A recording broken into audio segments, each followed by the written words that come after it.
What's going on, everybody? I am Brett Popish, and this is Defiant. Hey, I want to come at you today and talk about practicing freedom. Now, we just had local elections across the entire country this week, and locally here where I'm at in Colorado, the voter turnout was rather poor, in all honesty, and it got me thinking, why do people get so complacent with their local politics, the issues that they deal with on a daily basis, and only engage during the 4-year general election cycle when you vote for the president? And quite honestly, that, even though that's important, don't get me wrong, that has the least amount of impact on your daily life, whereas your local politics and your local elections have the biggest impact on your everyday life, not only for you, your neighbors, your family, your friends, even more important, your children, if you have children, right? So I want to talk about practicing freedom and everything that entails. So let's run over some analogies here real quick.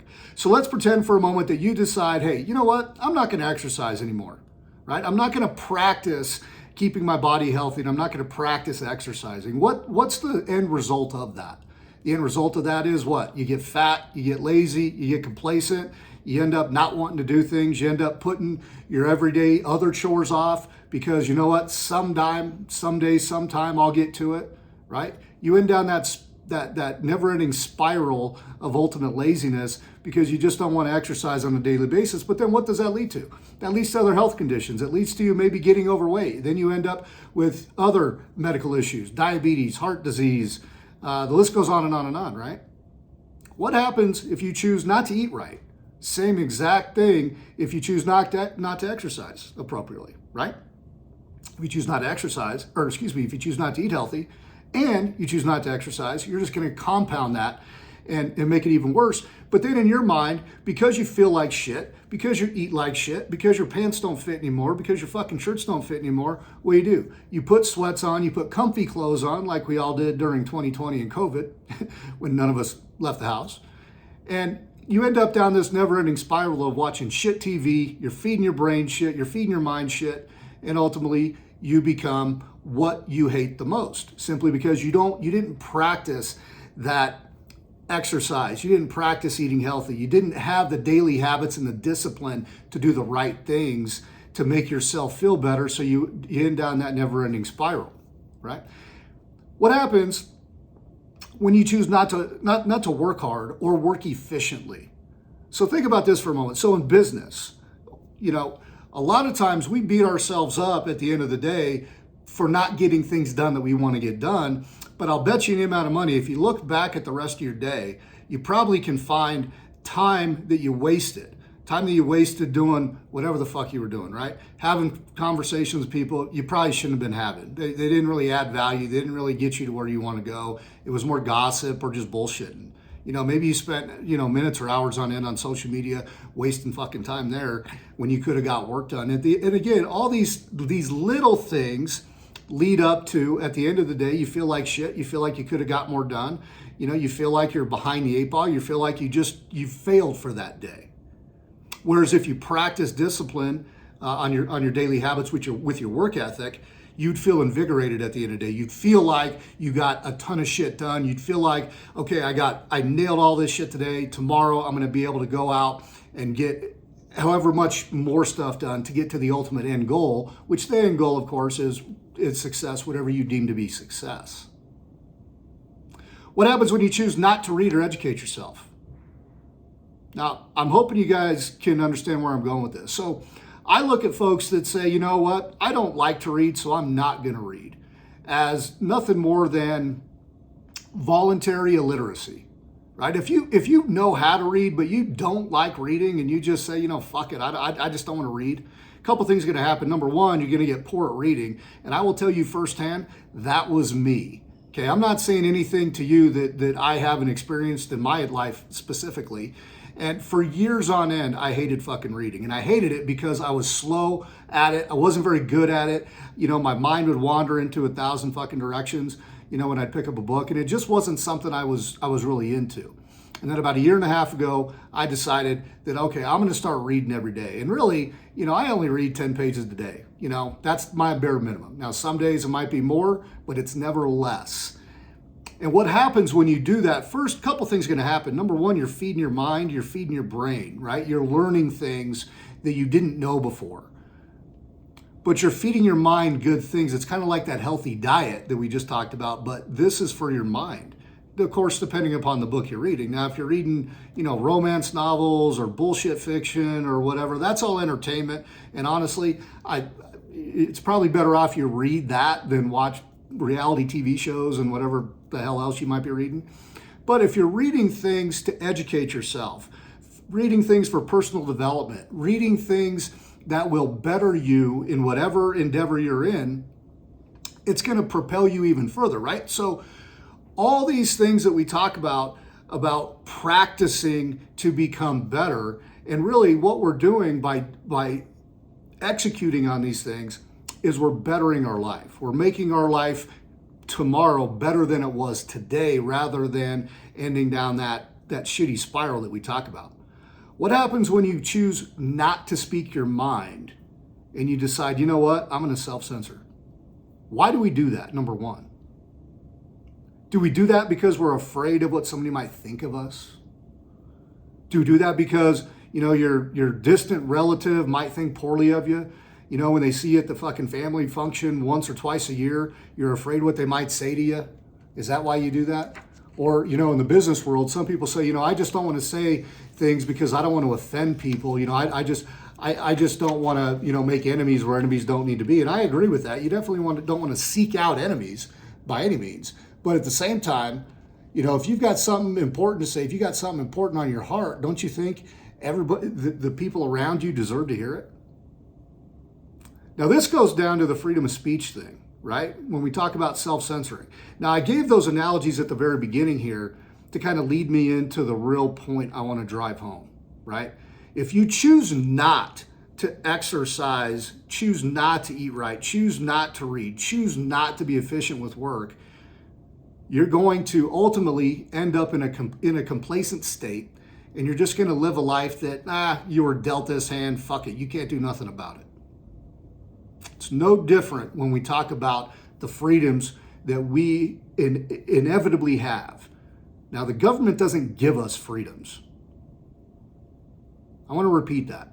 The government does not give us freedoms. The United States Constitution is the limitations that the government has in what they can't do to protect our freedoms. Primarily the First Amendment, right? Freedom of speech, freedom of religion, freedom of assembly, that sort of thing. So if you choose not to speak up when speaking up is necessary, what are you doing? Other people are speaking up, probably on the opposite end of the topic that you might be passionate about. They're getting their message out, but you're not, because you know what? You might feel that you're going to offend somebody. You don't want to be offensive. You don't want somebody to think poorly of you. But if your message is on point and it's really true to you, why worry about it? Why give a shit what anybody else thinks? Why give a shit what that family member you see a couple times a year thinks of you? I don't. I don't want to make enemies. I like having family and friends and good times and that sort of thing. But at the same time, when it comes to important topics, whatever is important to you, you're damn right I'm going to speak up. Because you know what? There's other people around you. See, we set the example for other people, whether we think we do or we don't. What do I mean by that? We set the example for people around us because other people are looking for validation. And I'll tell you what, a lot of things that you might think and then you end up saying, you might get validation on that same thought process from other people around you that you never thought you would. Now, I don't do this to seek validation by any means. I do this just to speak my fucking mind and tell you what I'm thinking. But if other people are needing that validation to then speak up, think about how powerful that is. Think about how powerful your voice is by getting out there and delivering a message that you feel is important. Now, I'm not saying go out and just talk shit to somebody. Talk shit about a topic that you know nothing about. That's not what I'm saying. If you're gonna go out there and you're gonna make a statement about any topic, be it politically, socially, whatever, you better know what you're talking about, or at least you better have a good grasp of the entire context so that you don't look like a fucking fool, right? What happens when you choose not to vote? So I just mentioned, I'm recording this podcast on November 8th, I want to say. November 9th, something like that. When you choose not to vote, what are you doing? You're relinquishing the decision of that vote to somebody else. Now, a lot of people say, what our vote don't matter. What's it matter? I'll tell you what, it does matter. It matters at the local level. Now, we can have an argument as to whether or not your vote matters at the presidential level. I quite honestly don't. I think our presidential elections are selected for us. I think that no matter how you and I personally vote, that decision's already been made. But at the local level, at the state and the local level, that does make a difference. And those people that say, I just didn't vote, it's not important. It's just a bunch of little ballot measures. It's this tiny little tax increase here. It's a fee trying to be added here. All that shit compounds. Not only compounds for you, but it compounds for future generations. Now, we have a duty to make our voices heard and to vote. And when I see the tremendous lack of participation across the nation, quite honestly, in these elections that happened this week, it's highly disappointing because so many people are just saying, you know what, I'm going to leave the decision up to somebody else. I don't have time to deal with it. Somebody else can make that decision. And yet these are the same people that want to sit back and bitch and complain when they get their tax bill and their taxes went up, their property taxes went up, their fees to register their car went up, all this shit, right? These are the same people that want to bitch and complain and say, well, how did we get here? Maybe we wouldn't have got here if everybody participated and actually engaged in the process and made their voices heard. Our lack of contribution enables complacency, and ultimately that complacency leads to tyranny. Now, someone might say, you're being a little hyperbolic here, tyranny because we didn't vote in some off-year election. Absolutely. Because, a lot of the people that are running for different offices in these smaller elections, your city council, your school board, things like that, a lot of those people have aspirations to move up in the political hierarchy. A lot of those people want to move from city council to state representative. Maybe they wanted to go to the U.S. House of Representatives. Maybe they want to go to the U.S. Senate. Maybe some of them decide they might want to run for presidential office one day. And the fact that we sit back and say, you know what, they're running for a school board position. I don't need to pay attention to that. That complacency ultimately could lead to tyranny. And I'll tell you what, a lot of these politicians, and I'm talking politicians on the left and right, a lot of these politicians, they're hoping that. They're hoping we don't get engaged. They're hoping we don't make our voices heard. Because if we don't make our voices heard, somebody else is making that decision for us. Right? Now, the other piece here is I want to talk about, I say own yourself and own your future. What do I mean by own yourself? Own yourself on a daily basis. Meaning, what's your daily disciplines? What's your habits that you do on a daily basis to make sure that you're living the best life you can live, but also you're setting the example for the people around you, your family, your friends, your children? What are you doing on a daily basis to set that example? Are you a fat slob that sits there and decides, hey, I don't want to do shit today. I'm going to sit back and watch fucking TV all day. It's a little chilly outside. I don't want to go for a walk. I'm just going to I'm going to be a couch potato all day. Well, think about if you have children in the home, what sort of example is that setting for your kids? When I grew up, my mom and dad were never stagnant. Never. It was a rare time that either one of them sat their ass on a couch and watched TV. And if they did, it was later in the evening, right before bed. My dad used to get off work at 3:30 in the afternoon. He'd come home, he'd mow the lawn, he'd trim the bushes, he'd go out, work on the car. He wouldn't come in the house till he'd come in the house to eat and then go back out. He probably wouldn't come in till, 8:30, 9 o'clock at night, maybe watch 15, 30 minutes of TV and then go to bed and get up at 5 the next morning and do it all over again. All right, what was he doing? He was working his ass off, number one. He was getting shit done. But you know what else he was doing? He was setting the example for hard work, work ethic, not being complacent. That's the example we should all be trying to set for our children, the people that look up to us, and the people we affect on a daily basis. your neighbors, the people around you. You'd be surprised how many people watch what you do on a daily basis. And they're not conscious of the fact that they're watching you, but they're noticing. They're noticing things you do. They're noticing maybe things you don't do. And I, for one, want to be noticed for the things that I do. And more importantly, when I'm talking about doing this podcast, I want to be known and remembered for the stance that I take and the fact that I wasn't afraid to speak up when speaking up was necessary. So that's what I talk about when owning yourself. And what does own your future mean? Things we do today reverberate throughout our future. What we do today sets up tomorrow, sets up next week, next month, next year.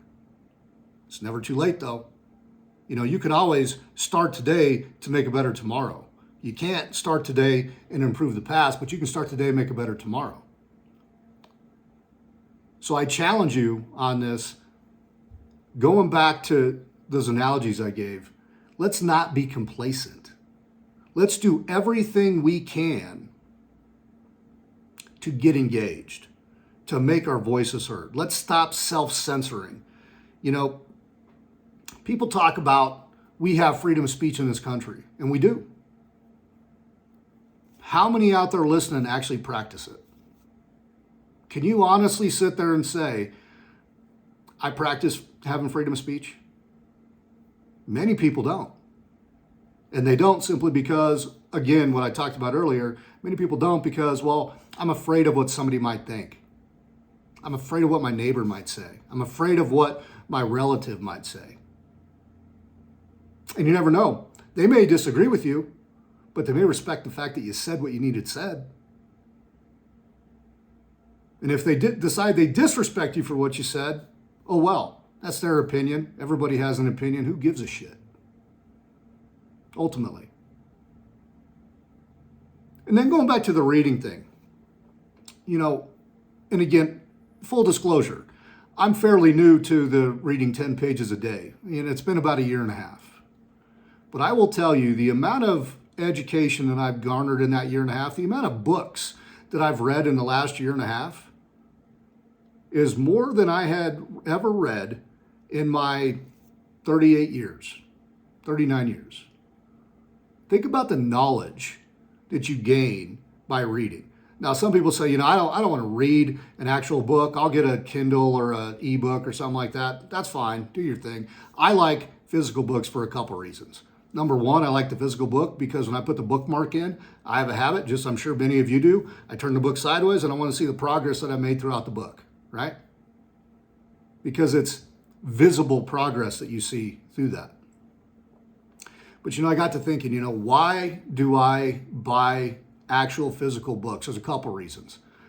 Number one is, and when I buy books, I try to buy hardbacks. Paperback, you kind of have to at some point, but the reason I buy hardbacks is because I want these books to last. Why do I want these books to last? Number one, I might decide that I'm going to go back and read a book a second, third, fourth time. Every time you read something, you get something different out of it. But also, and this is powerful, I've got a son, and I'm looking at when he gets into middle school and high school, if as an adult, I gain as much knowledge, personal growth, and education from the books I read, imagine where I would be, imagine where you would be if you started reading those types of books, actual books, when you were a teenager in high school. Where could you be? Where could I be? And so I'm keeping all my books as a library, an educational library for my son when he gets of that older in his teens to say, hey, listen, you know what? During the summer, I want you to pick out, let's say, one or two books, and I want you to read one or two of these books every summer in high school. Think about how much that's going to propel him when he gets out into the real world, when he gets into college, when he starts doing adult things and he has that knowledge in his brain, right? But the other reason I like the physical book is because I own it. We have a society, and I did a podcast on this, the Own Your Future episode, quite a few episodes ago. Look in the library of my podcast and you can find it. It's titled Own Your Future. But you know, we don't own things anymore. We used to own music, right? I remember back in the day, I used to go to the store and you'd go to the CD section or the music section. You'd have to flip through CDs and you owned the music, right? You own the CD. Then we ended up phasing that out because of technology. And we ended up doing what? We started buying songs on iTunes or Napster or Spotify, whatever it is, right? You actually bought the song that you wanted to buy. And then as you bought it, technically you owned it because you bought it. But what do we do now? We subscribe to everything. We don't own DVDs and Blu-rays anymore. That's all subscription based through Amazon, Netflix, you know, whatever other service that out there. You don't buy music anymore. You rent music via a subscription via Apple, Spotify, or whatever other platform it is. We don't own anything. Well, looking at books, so some people say, you know, I'm gonna get an ebook or I'm gonna get a subscription and I can get as many books as I want on ebook. Here's why I don't do that, and I urge people not to do that. A lot of these books that I read, not just personal development, but think about some of the other books like Atlas Shrugged or 1984, Brave New World. You know, all these quote unquote fiction books have relevance today. Honestly, they got more relevance today probably than when they were written. But a lot of people may not know this, but for example, Brave New World has been revised and it's been edited to fit today's standards so nobody gets offended. Now, some might say, well, that's a good thing. I honestly argue and say, no, it isn't. Because if they can edit a book so that some people don't get offended, are they editing out the message that was originally intended with that book? Right? That's why I want to own these things, because when you own a real book, for example, you own a piece of history and you own the original message that the author intended it to be. Not some fucking watered down revised version that you got on fucking Amazon or Audible or whatever other, you know, service that you're on.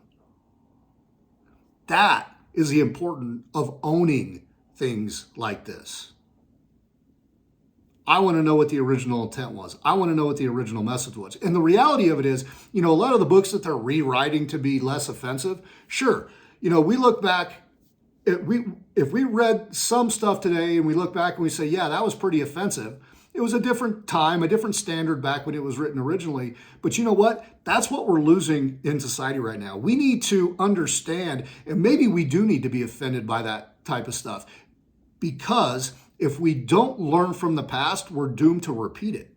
So by them watering down some of these messages in these books, in the movies, you know, the music, do you honestly think some of the music that we rent now could be edited or altered at some point so that it's just a different message entirely? Or there's songs that could be deemed extremely offensive, but you might not be able to get it anymore because at some point in time, the government might just step in and say, yeah, we're not going to allow it because we deem it to be offensive, whatever that might be.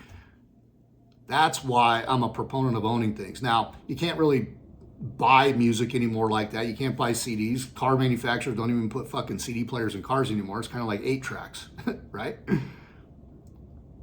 But we should own things where we can own things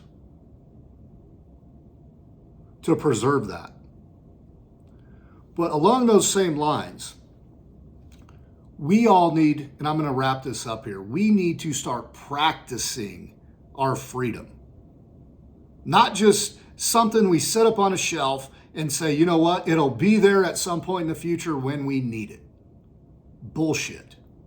If we're not practicing our freedoms on a daily basis, freedom of speech, freedom of religion, freedom of assembly, all these things, if we're not practicing this on a daily basis, how easy is it going to be for those things to just be stripped away from us one fucking little bit at a time? Probably pretty easy. And ultimately, the powers that be, that's what they're hoping. They're hoping they can lull us into complacency. They're hoping they can lull us into not wanting to vote, to not want to exercise our freedom of speech, so that when it's gone, who cares? We didn't need it anyway. Privacy? Who needs privacy? I get everything I want on demand, so what? I don't have privacy. Until you don't. It's easy to let go of. It's easy to be complacent on something until you no longer have it. And then trying to get it back, good luck. It will not happen without a fight. So let's all do our best to practice our freedoms and set an example for the people behind us coming up, the generations behind us coming up. And let's stop being complacent and get engaged. Get engaged with our life, with our family, with our spouse, with our children. Get engaged in our community. Go vote. Understand the issues at hand. And by all means, get engaged with your voice. Some people say, who's going to listen to me? I don't have a big social media following. Who's going to really listen to me? Well, guess what? Neither do I. I created this platform that you're listening on. Nobody came to me and said, hey, Brett, do you want to be on, we'll get you on a podcast? No, I just said, you know what? I got to create it. And luckily, I had a good friend that created it with me when I originally started to make it a little easier. But nevertheless, it was created that way. You have a voice. You need to use it.